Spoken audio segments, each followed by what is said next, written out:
Hi, I'm Shelby Williams with Plano City Council, and coming back after a break and a couple of admittedly missed recaps. We're back at the end of July, and this is your Plano City Council recap. First, you will note the beard is back, possibly to stay this time. So in our preliminary open meeting tonight, we started with reappointments to boards and commissions for existing board members who have not served 2 terms. In some circumstances, those who already have, who seek a second term on boards and commissions, they usually have first crack before we open it up to the public.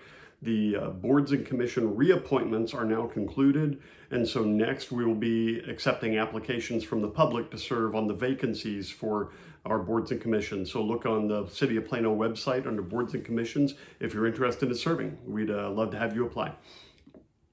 Second, we established the City Council meeting dates for next year. We also went through finding form training. So this is significant because with the passage of the new comprehensive plan last year, one of the things that I personally was very much in favor of and pursued was an ordinance requiring that if the Planning and Zoning Commission or City Council were to pass a zoning request that were in violation of the comprehensive plan, I should say did not conform to the comprehensive plan, then we would have to provide specific findings as to why we did so. Like if we think it's that good an idea, then we need to be able to back it up with justification. And instead of just ephemerally saying, well, you should say why, the city staff developed an actual form. And we went through the training for filling out that form tonight because we had a potential zoning case where we would have to fill it out. So there are a couple of parameters. First, if the Planning and Zoning Commission or the council passes something that doesn't conform to the comprehensive plan, then every member of the body, either P&Z or council, has to fill it out, and they have to fill it out right then while it's fresh. Second, that form would then become an automatic part of the minutes of the meeting where that was passed. So that's a good amount of transparency there. So we went through training, we submitted a dummy form, and then we moved on. The next thing was the award presented with the Battle of the Badges. So every year, Plano Fire Rescue and the Plano Police Department have a friendly competition to see who can do most in a blood drive. It's basically making blood donations. And this year, the Plano Police Department won by a count of 8, a whopping 8. So very close race. Congratulations to the Plano PD. Today was recognized as Americans with Disability Act Day in Plano. And during comments of public interest, we heard a lot of comments about short-term rentals, which has been a relatively recent feature of our comments of public interest. A lot of citizens are concerned about the disruption caused by short-term rentals. Some short-term rentals are significant problem properties where they have a number of complaints lodged in a relatively short period of time compared to just a regular house that somebody lives in. So a number of citizens have continued to speak at our city council meetings of late. We did have one person speak from representing the Collin County Association of Realtors who advocated for allowing property owners to do what they want with their properties. Then we moved on to the regular meeting. Actually, this was part of the regular meeting, so actually still in the regular meeting. After comments of public interest, we appointed Kristine Primrose as associate judge in Plano. And then we had 2 main items for consideration. It's worth noting that we did pass an ordinance prohibiting smoking in public parks. So if that was not on your radar, it is now. We had two items for individual consideration. The first was to review our community action plan. This is something we have to do every year in order to be eligible for HUD funding. Now this HUD is the Federal Department of Housing and Urban Development. I can't talk tonight. And, pardon me. The money that comes back through HUD is, of course, borne by our taxpayers. It goes to the federal government and then comes back to the municipal government through community block development grants and home program grants. Now, this is still, of course, all taxpayer money. So the process that it goes through is for our community action plan, we have to spell out to HUD what we're going to do with the money, and it has to further very specific goals.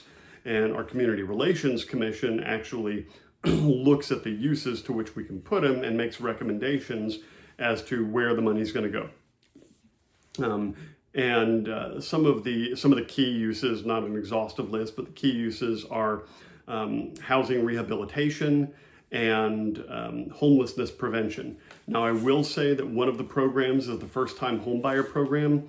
I'm opposed to this because while there are, I'm sure, very grateful recipients of the first-time homebuyer program, it's an income-tested means of giving taxpayer money, that's what it is, taxpayer money to people who would be competing potentially for the same house, at least statistically speaking, that another first-time home buyer might be competing for who is not eligible for such a grant. And by being crowded out, the first-time home buyer who might have gotten that first home but not had it not subsidized by taxpayers, they don't have it. Maybe they have to get a more expensive home because it creates an inflationary environment in the market, artificially inflationary environment in the market. And in fact, all affordable housing does this, quote unquote affordable housing. Longtime listeners of this recap will know that I use the quotes for affordable housing because it always means one of two things: housing that is affordable or taxpayer subsidized housing. And often those two are conflated. But it creates an artificial inflation in the housing market, because if you have what are taxpayer dollars given to subsidize the cost of a home, then that increases the demand for those subsidies. Well, that's not a mystery. You give free money, then there's going to be demand for free money. There's always demand for free money. You're never going to find a demand shortage for free money. But then that also means the number of dollars chasing after these homes is increased. And therefore, you create an artificial inflation. And that drives up the price of housing. Now, certainly it benefits the people who are immediate recipients of those taxpayer subsidies, but it drives up the overall cost of the housing market, even if just incrementally, which perversely creates a situation in which it's more likely that more people will need quote unquote affordable housing. So it's a self-exacerbating issue, and providing affordable housing as a solution to it doesn't actually address the underlying issues, and in fact only creates more of the problem, even if, like I said, it's only incremental. But anyway, that's a long tangent on the my opposition to the first-time homebuyer program, which I'll say likewise is another tangential opposition as I've come to develop to the Great Update Rebate program in Plano. And I've said this before and publicly, I might be able to support the Great Update Rebate as it pertains to making improvements that on somebody's property that will actually result in increased property tax revenue, because somebody can make that update, they're then going to be paying it back through taxes. But you can use the Great Update Rebate to update your kitchen, just make it nicer. I don't like the laminate countertops. I want granite countertops, or whatever the trend is these days, quartz countertops, whatever. I don't think anything like that should be taxpayer subsidized.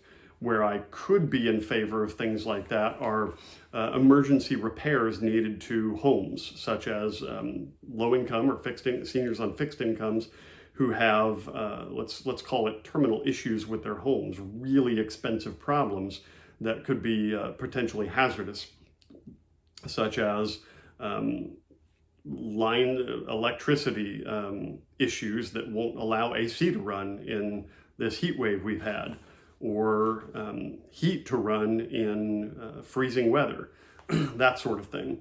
And I'm also in favor of certain programs for homelessness prevention, because with the theory that an ounce of prevention is worth a pound of cure, preventing somebody from tipping over into homelessness could be a lot less expensive to the public, to the taxpayers, than actually getting people out of homelessness, which is far more difficult. So I'll say there were a number of questions and a number of concerns with tonight's report by multiple council members and the community action plan. And there's a lot of money. Part of this hinged on a lot of money has been requested and has basically been sat on for a while. Part of that is due to the nature of the pandemic, and like the whole country, the whole world sat on its heels for a while.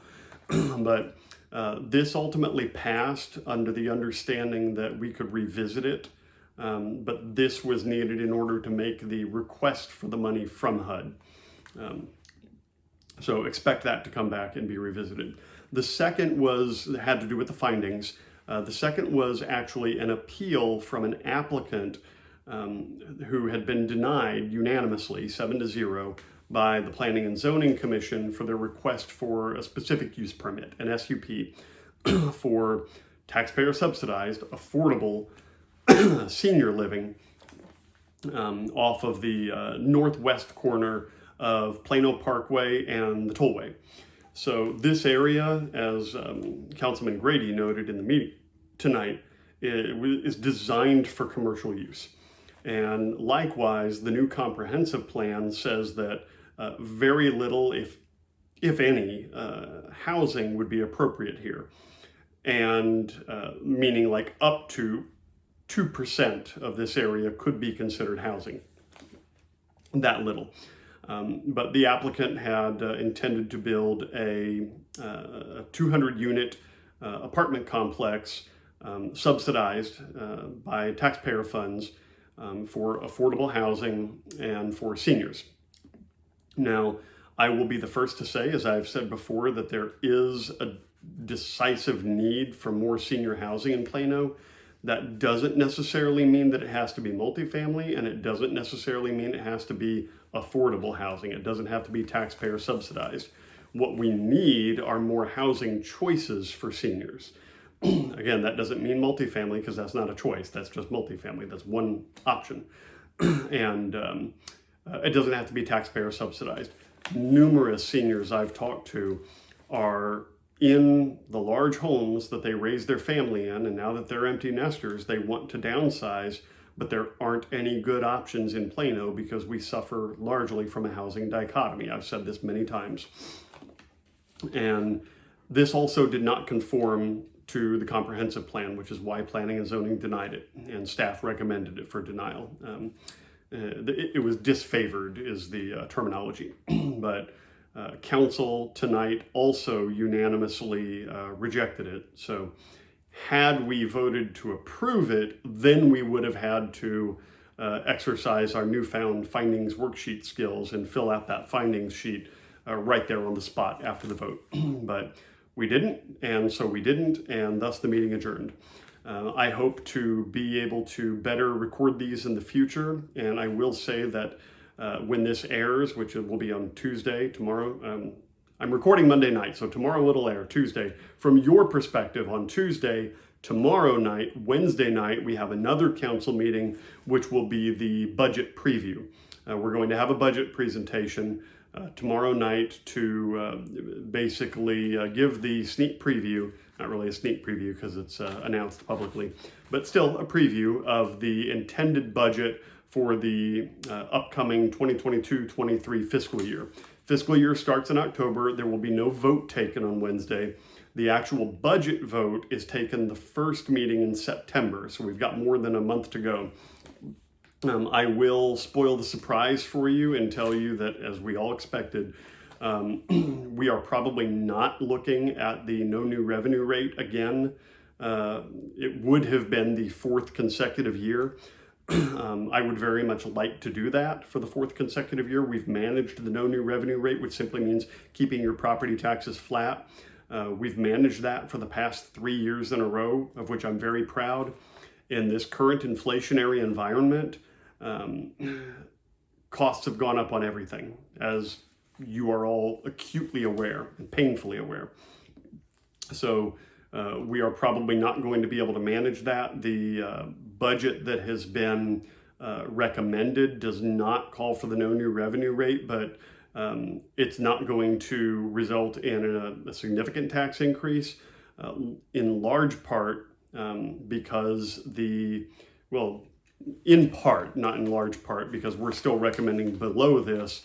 The Texas legislature in 2019 reduced the extent to which cities could raise property taxes every year from 8% down to 3.5%. But we're not even recommending that much of a tax increase. But tune in Wednesday or come in person and hear the budget presentation for yourself. And we will have a couple more meetings where the budget is discussed, so don't go very far. I'm Shelby Williams. Thank you very much for watching. God bless.